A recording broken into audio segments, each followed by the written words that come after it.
11 मुहर्रम 61 हिजरी असीरान Karbala को कोफा लाया जा रहा था। इस दिन मस्जिद में नमाज जमात का ऐलान हुआ। लोग ऐसा ऐसा मस्जिद आजम में जमा होने लगे।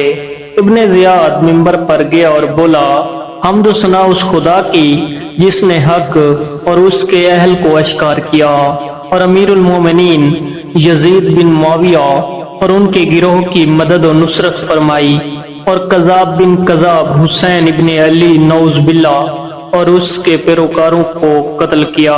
अभी इब्ने ज़ियाद अपनी बात तमाम भी ना कर पाया कि अब्दुल्ला बिन उफ़ैफ अज़दी गामदी उसकी तरफ बढ़े। आप रसूल सल्लल्लाहु अलैहि वसल्लम के सहाबी और अली अलैहिस्सलाम के पैरोकारों में शुमार होते थे और दिनों रात मस्जिद से जुदा नहीं होते थे, बल्कि वहीं बातों में मशगूल रहते थे।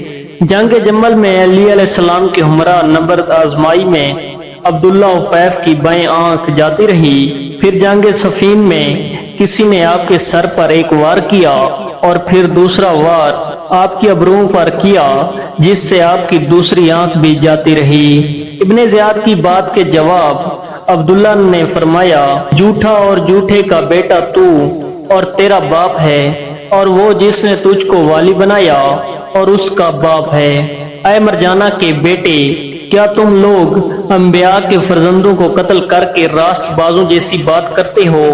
यह सुनकर इब्ने ज़ियाद पुकारा, इसे मेरे पास लाओ। ये सुनते ही उसके ओबाश सिपाही आप पर झपट पड़े और आपको पकड़ लिया। आपने अपने कबीला आज़द को आवाज दी, या मबरूर ऐ नेकोकार। ये सुनकर कबीले आज़द के जवान आगे बढ़े और आपको उन लोगों के चंगल से निकाला और आपके घर पहुंचा दिया। जब माहौल ठंडा हो गया तो इब्ने ज़ियाद ने फिर आपकी गिरफ्तारी का हुक्म सादर किया और खूली मलऊन को सिपाहियों के साथ अब्दुल्ला को गिरफ्तार करने भेजा। अब्दुल्ला की एक छोटी बच्ची थी जिसने इस लश्कर को आते देख लिया और अब्दुल्ला को खबरदार कर दिया। अब्दुल्ला एक तंग जगह में खड़े हो गए और उस बच्ची से कहा, मुझे बताती रहना कि किस सिमत से हमला हो रहा है। अब्दुल्ला ने जहाद करते हुए 50 सिपाहियों को वासिल जहन्नम किया। आप जंग करते हुए मोहम्मद वाले मोहम्मद पर सलवात और राज पढ़ते थे।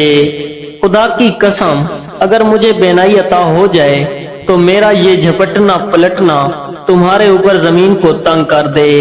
बिल आखिर फौज की कसीर तादाद आप पर गालिब आ गई और आपको गिरफ्तार कर लिया और इब्ने ज़ियाद के पास ले आए।